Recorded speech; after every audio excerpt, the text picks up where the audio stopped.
Welcome to the latest edition of Carolina Backroads. I'm Charlie Craig, and today we're going to do a show that's special to me. I'm sitting here talking to my only brother, and Hugh and I, we're still living on family land that we've had since 1887.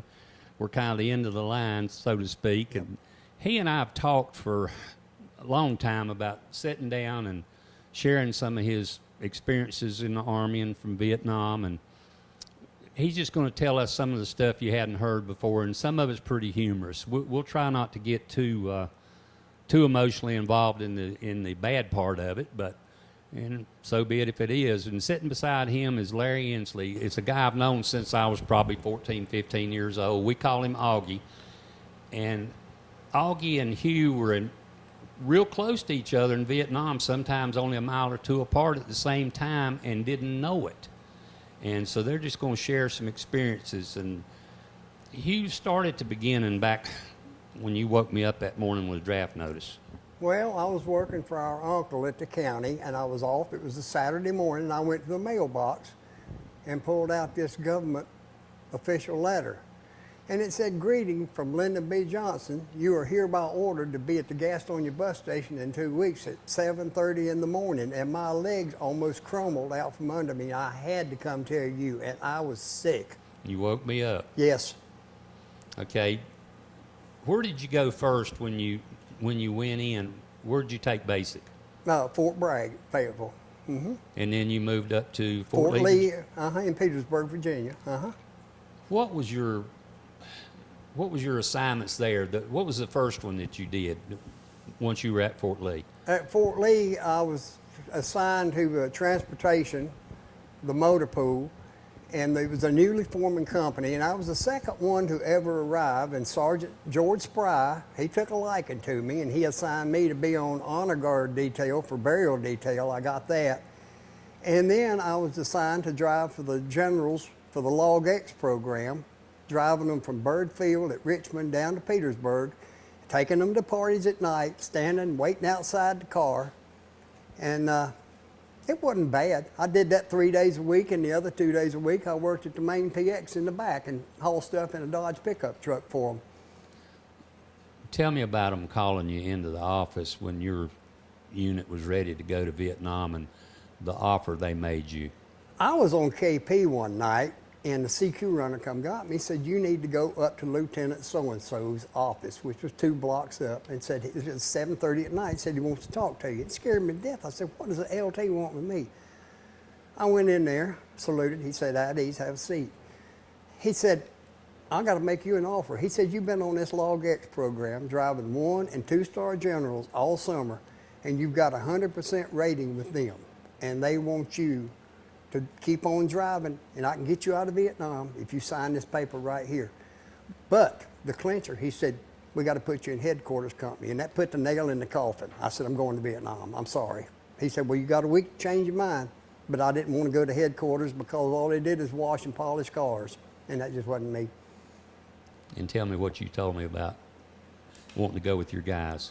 Well, we had took jungle training, which Augie knows about. You take out a month before you go, and I'd carry guys on my back, and we had intensive rifle training and everything, and we had all come together, and I wanted to stay with them. I knew it'd be a quick year. Everybody that had been there said, "This is going to be a fast year because you were so busy. You have 1 day off in 2 weeks." I got every other Sunday off, and that was it. And you're talking 14-hour days sometimes, and time just goes on and on. It flies. But I've got to tell you, the year you were gone was the longest year of my life. Yeah, it was a long year, but I did come home a lot before I went over there, you know. And I guarantee you never told Mama the story about having a choice whether you went to Vietnam or not. No, I couldn't do that. That would have broke her heart. I had to make that choice, and I was glad I did. I lived. I could have probably lived through the other, but I think I made the right choice. I remember the phone ringing at 3 o'clock in the morning. I was sleeping upstairs. We had a phone up there, and Mom and Dad were downstairs. And we both picked the phone up at the same time, and you said, "Hey, I'm back in the States." And Daddy said, "Where are you?" You said, "I'm in Washington." And Daddy said, "Washington, D.C.? "No, Dad, Washington State." He said, I got to process. It's going to be a while. So we got up at 3 o'clock in the morning, and we went over and picked up Donna early that morning and went to the airport to pick you up. And I'll never forget security. Back then at Charlotte, you could walk out. They had the aluminum walkways, and you could walk out to the runway, and Mom kept trying to run out in front of your plane. Yeah. And I'll never forget that. She was so happy and clapping her hands to see you get off there. Dragging her back in. And you got off that plane with a suntan and somewhat of a Yankee accent that you lost in a few You pick weeks. it up and you don't realize it. And Mama says, you were so thin. I only weighed 165. I weighed 185 when I went over. But Augie can tell you, with that heat over there, I had a flak jacket, what, 2 inches thick? And the perspiration would come through it. Wow. It was bad. You'd lose a lot of weight. Wow. They fed me good, but it was just immensely hot. Augie, did you join or were you drafted or No, tell me about it? I was kind of drafted like him. I was living on Mitcham Road then, hadn't been married but just a few months, and had horses. I was big into horses when I was younger, and I'd bought this big Palomino stallion, and we lived on a gravel road. It's like a mile up to the mailbox, and I was going out on a Saturday morning, and I thought, well, maybe we might have some mail. I'm going to look at the mailbox. And I remember sitting on that horse, reaching down, opening that door to that mailbox, and there was that envelope, just like he said, greetings. I just took my hand and slapped that door back shut because I knew right then. I'd already heard, and I knew that's what that was. I'd been told I was going. I was number 3 on the draft, ready to go. What year was that? That was in 1967. I went in October of 1967, October the 23rd. And you made 2 trips to Vietnam. I did. I went in 67 and was over there about 10 months, and my dad had a stroke, and they flew me home, put me on a F-14 and flew me nonstop to North Carolina. And I spent 32 days here with my dad, and then they turned around and sent me back to Vietnam, and I served 3 more months. And then I came home after that, and about 4 months tried to find a job. Before I went in, I was working at the Volkswagen place in Gastonia as a mechanic's apprentice. And when I come back out, they, of course, that job wasn't available anymore. So I tried to find a job and just couldn't find anything. And come down Wilson Boulevard in Gastonia, Franklin, and there was the recruiting office. And I thought, well, I'm just going to go in here and talk to them. And I ended up going back to Vietnam, re-enlisted, went back to Vietnam and stayed 13 more months. They offered you boys some pretty good money to go back, didn't they? They did. They did. I really can't remember, to be honest. I think I got $8,500 re-enlistment bonus. And another stripe, too, wasn't it? And another stripe. Yeah. I went back over there as an E5. I come home as an E3, PFC, went back as an E5, and I did make E6 my last tour. So you and Hugh was there October 68 to October 69? That's correct. So you guys were there when about? I went to Vietnam in March of 1970. No, excuse me, 1968. Yeah. And I came home. The first tour I liked about 2 months, having a year in. My dad had a stroke, and I came home. Okay, so the fall of 68 when Hugh got over there, that's when you guys were so close together. Right, we were at Camp Eagle, yeah, right just north of Phu Bai, right on the edge of the Eshaw Valley. Yep. I was in an artillery battalion on a fire base out there called Fire Base Blaze, and I think Hugh was at the same fire base. Been there and He done was. that. He was. We were at the same base camp, the same fire base. We traveled the same road. We talked about this river we crossed on this little one-lane bridge. I had an incident happen to me on the bridge where I was trying to cross the bridge, and just about the time I got on the bridge, an M88 recovery vehicle, which is a big tank recovery vehicle, got on the bridge. And of course, he couldn't stop when I was already on the edge of the bridge. And when he come to the end of the bridge, we slapped mirrors and tore the mirrors off both our vehicles. And scared me to death. I didn't know what happened. We didn't, neither one of us know what happened. It just was a big bang, and the window came out of my truck and scared the daylights out of me. But I had a load of ammunition going to Fire Base Blaze on the back of the truck at the time. And that's something you guys were at the same place, the same time. lived within a mile of each other your whole lives and didn't know each other at that time. No, we really didn't, Charlie. I knew you from probably 12, 13, 14-year-old maybe as Right. kids. We camped out on Kramer Mountain Right, and was in the right. Boy Scouts together and Hung around the skating rink. hung around yeah. the skating rink and hung around the Hoover's pool hall right up Yep. the street here Yep. for years. Yep. I knew Hugh, but I didn't really know you because he just I'm the elusive one. right. He was. But now me and him sitting talking, and I run around with his best friends, and he'd run around with my best friends, and we still don't remember Yeah. each other. Yeah. I think it's so good that you and I were sitting here one night in the doorway, and you got to talking about that, and you named places, and you talked about Vietnam, and I said, hold on a minute. And I picked my phone up, and I called Hugh. I said, Hugh, talk to this guy. You're not going to believe this. And they had so much in common, and we'd been talking for a year now about sitting down and doing this today, and I think it's great that we can share this. And myself, actually, I'll throw this in. I got drafted May the 8th, 1969. I couldn't wait to go, and told them, and they kept me 3 days in Charlotte in a little blood sugar condition, kept me out. So I kind of become pro-military because of that. I wanted to do something on my part to support these guys, and I have my whole life. And Hugh, I want to hear about the fantastic job they put you to doing once you got into Vietnam. What were you driving and what were you transporting? I was driving JP4 and Aircraft fuel. yeah, JP4, which is really helicopter fuel, which I think 40% of it is MoGas and jet fuel, kerosene, and MoGas and diesel that we transported, and some artillery shells, the 155 millimeter stuff.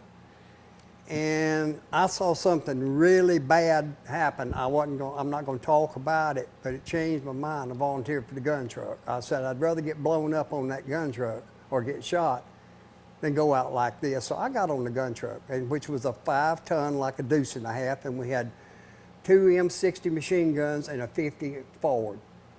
And it was heavily armored, 3/4 inch steel plate to the floor, two rows of sandbags, and it hot as the dickens. But I did that for several months. Tell me about the way that they'd lay the convoys out and the distance you'd have to leave, and about the twins that drove. That was in the 842nd. I think minimum when you were carrying fuel was 200 yards, right? I think that's right. 2 football, Apart? yeah, 200 Wow. yards. But yeah, if one of those went up, and they were 2 twins from Kansas City. They were over at the same time, and they stayed hooked like they were welded together. They would try to ride them up. They said if one of us was going to go, the other one, they were that close. And one went to the bathroom, the other one went. You never saw one without the other. They were like Siamese twins. It was amazing. That's a cool story. That was amazing. That's a cool story.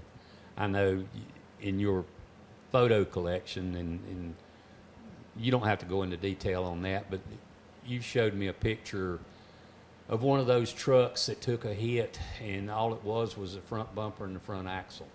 And that was basically what was left of it. And a little bit of the frame rails. That was going out to LZ Ross, out from Hill 63, LZ Baldy, which is north of July. And he was unfortunate enough, ran over an American 500-pound bomb that had been dropped, that they confiscated and detonated, and he ran over it. And there was nothing left to send home of him. It was horrible. I won't even look at that picture to this day. Wow. There's one story I've loved for years. I want you to share this with us about when you first got there, and the Jeep and the Marines and the CB. Tell me all that. Well, when we got there, naturally I was in a transportation company, and we wound up with a Jeep, believe it or not, was not on the military records. We had no record of that Jeep. There was no writing on it. It was olive drab, brand new M51 Ford Jeep. Well, the CBs needed it. We didn't need it. They said, we will swap you 2 pallets of Budweiser and enough steak to feed everybody in the company for that Jeep. The motor pool sergeant said, I got to ask the old man. The old man, Captain Edwards, said, I don't know nothing. So we had a party that Saturday night. Everybody ate good and got kind of wild, but where that Jeep went to the Seabees, which I had immense respect for those guys. They were the Seabees. They're tough, weren't yeah. they? They're just like Marines. They're rough, and they ate better than anybody. Yeah, I've got a young friend now that's a CB, and I'm really proud of him. And his identical twin brother is one of the firemen down here at New Hope. But I want to thank Austin Ray for what he's done, and I'm proud of that young man. And I've told Hugh when Austin gets back home, he's in Guam or somewhere now, that I want them two to sit and talk, because I want Hugh to tell Austin some CB stories and about how those guys and the Marines would take them in and feed them just like they were one of their own. Oh yeah, any mess hall that you were at where you were delivering ammo or fuel, and you can attest to this, whether it's Marine or Navy, you're all the same. You're all on the same side. You walked in, nobody asked you, what are you doing here? Well, whatever they had is what you ate. That is so cool. Yeah, you could go in any mess hall at any time. Yeah. You were not questioned because you were their own business. I was a forward observer, and I was basically all over A. Shaw Valley. I was at Firebase Blaze, Chulai, a lot of different fire bases, Ball Top, Ball Knob. And I can remember several times that things would get so hot, the landing zones and stuff, that they couldn't come pick us up in a helicopter. We'd go out and stay 4, 5, sometimes up to 10 days at a time out in the field, sitting on top of a mountain calling in artillery. Especially on Ho Chi Minh Trail back when things got real hot, when they were trying to shut the trail down. You know, I remember spending 7, 8, 10 days, and several times I remember they couldn't get a helicopter in there to pick us up because fire, you know, it was such a hot zone. Yeah. And we would hike to the river and get on the CBs. They would bring us a boat up the river, a gunboat up the river, and they'd pick us up in a gunboat and carry us back down the Saigon River. And what was the other river there that we was talking about we crossed? But that was the Perfume River, Perfume right River. south away. It was mentioned in the movie Full Metal Jacket. They would come pick us up on those boats, and, you know, gunboats. Yeah. And we would go back down the river on that gunboat back to the base camp, and, you know, and then the next time they might pick us up in a helicopter. You never really know, you know, just ever how the situation was. But CBs did that. You know, that was one of their main jobs. It wasn't just doing, you know, building. People think CBs all they did was build. No, they wasn't. They were, you know, part of the rescue thing and everything. Yes, sir. Else. They were fighters. They did it all. They were right there with the rest of them. So their different branches of service egos never got in the way for looking they out were for just, you guys. We were all just soldiers, you know. And over there, even the Marines. The Marines were the Marines and we were the Army. But if we were together, we were together. You didn't distinguish between the two. They would be in our convoy. We might have a convoy of say 60, you know, Army trucks. They would be 5 Marine trucks because you couldn't send 5 trucks out to the A. Shaw Valley by themselves. No. They'd have to be escorted. We flew on Marine helicopters. We flew on Army helicopters. I even had Navy helicopters pick us up a few times. Where did the first air cavalry come in with you guys on escorting you, Hugh? They were out of Camp Eagle, First Cavalry. Yeah, they were the first. Actually, the first cavalry over. They were the first transportation group over there. They would put 2 helicopters up, one on the back of the convoy and one forward, and they would circle like that. And there would be a colonel up there, and he would say, "Get them blankety blank flak jackets on." I said, "Oh boy, we're being watched from the air." So I put them on, and I was a good boy, you know. We'd take them off, you know. We could have got killed without them, but they were hot. They were really hot. I've got a First Air Cavalry emblem painted on one of my cabinets over there, and a guy I grew up with on his second trip to Vietnam, he was in First Air Cav, but he was a helicopter mechanic, and they were always short on gunners, and they could do ride-alongs. If they were called up, they just going on a mission, they need the gunner, the pilot say, "Come on." So his name was Reese Roberts. He was from here on this road, and I knew Reese. Yeah. Knew him well. he was born to do that. Yeah. He went back the second time, and I've read up. I actually dug up some pictures of him on the internet, sitting in the helicopter and one sitting in front of it, and he was killed. He was killed while Hugh was over there, and that made it tough because I remember standing in Gaston Memorial Park at his funeral and thinking, you know, this is crazy. Then I heard another buddy of mine from high school say the craziest thing to him was to be in Vietnam one day being shot at, and the next day you're walking down the street in Belmont, and they just threw you out in a different world. Yeah. And he said we were so pumped up for what we were Yeah. doing, and when we got home, we said, what's this all about? And your Yeah. table manners are terrible, and you don't realize you've ate like a pig for a year. I mean, really, you know, Yeah. and your table manners are terrible. The maddest I guess I ever got when I was young was right after I come home from Vietnam. Like I said, I re-enlisted because I just couldn't deal with what was going on, and I went to Sears and Roebuck in Gastonia to buy a set of tires for my car. I bought an old Ford Falcon. You probably remember. I remember that car and what it said on the tag on the front. I'm not going to repeat. But I went to buy a set of tires, and I went in there, and the guy said, well, you know, what do you need? And I told him, and he said, well, there's such and such an amount. And I said, well, I don't have that much. I said, do y'all finance? He said, well, we do. He said, we have a Sears credit card you can purchase, you know, get this. And I said, well, I'd like to see if I could do that. And I remember I filled out the paperwork, and I went home, and he said, I'll call you. And about that afternoon later on, he called, and he said, Mr. English, he said, I'm sorry, but said, we're not going to be able to finance this for you. And I said, well, I don't understand. At that time, I had took a part-time job back at Volkswagen cleaning up cars where I was working as an apprentice before I went in where I got drafted. He said, well, he said, you don't have any established working, you haven't worked anywhere established, have an established job for the last year. He said, you were in the Army, and we don't consider that to be an established job. And I was in Vietnam fighting Twice. but yet they said that didn't count as having a respectable job enough that I could buy credit to buy tires for a car. And it really upset me, and my dad just went ballistic. And to this day, and the day he died, I don't think my dad would ever have anything to do with Sears and Roebuck after that. It was just devastating. Well, that's understandable. You remember election came up, and I couldn't vote. I had a machine gun, I had an M79 grenade launcher, but I could not vote. I wasn't old enough. You believe that? Oh, I 'Cause do. I wasn't 21. But yeah, I could carry a gun. I couldn't believe it. And you know, it always got me though.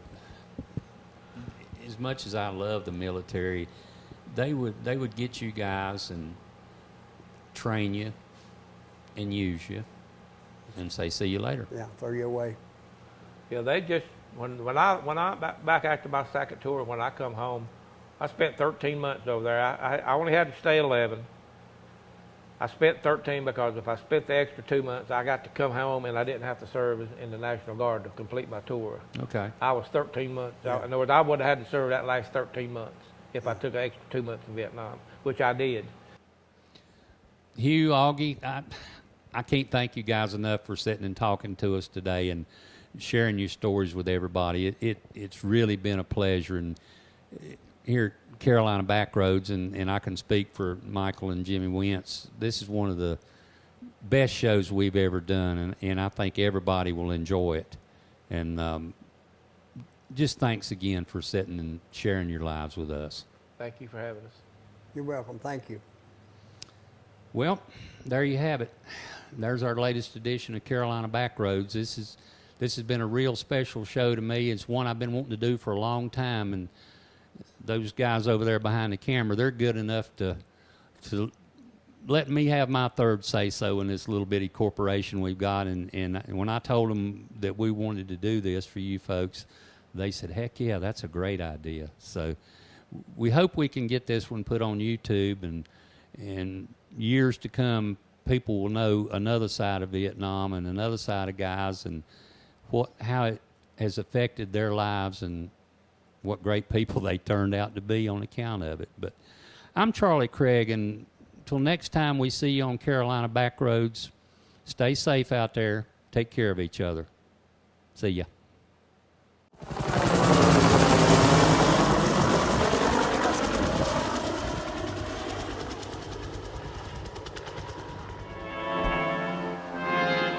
Daily they go out, and daily they return.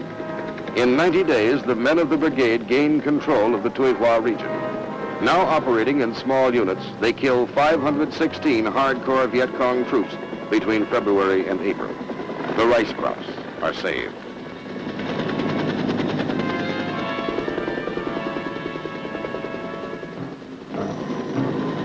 Once, early in March, the men of the brigade receive a surprise visit and secure the An Khe area as a base camp for the U.S. 1st Cavalry Division Air Mobile, which will be arriving from the United States in a matter of days. At Beomong Pass, overlooking An Khe, the landings begin.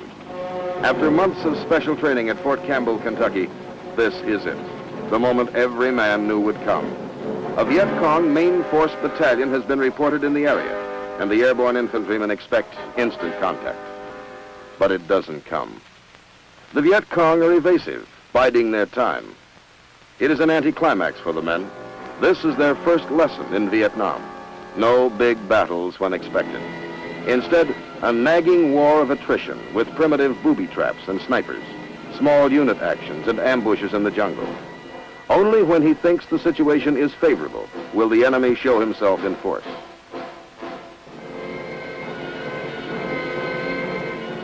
So the long, hard task of ferreting out the communist enemy begins.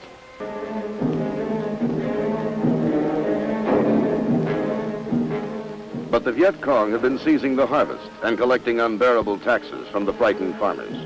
Now come the screaming eagles to protect the rice harvest and stop the Viet Cong. Codename Operation Van Buren. The orders read, search out the enemy in the Tuy Hoa sector and destroy him. This assignment will be tedious. The VC desert their dwellings and avoid confrontation with the Americans. Yet the district is infested with an enemy who makes night raids and continues to molest the farmers. The search goes on. We harvest some 17,000 metric tons of the precious grain. Once again, the Tuy Hoa sector becomes a battlefield, and the Viet Cong suffer heavy losses, with 239 killed and 42 captured.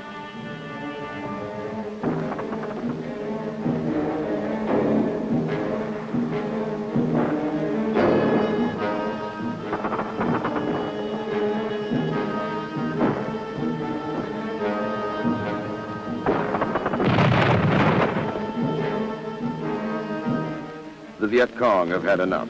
They are nowhere to be found.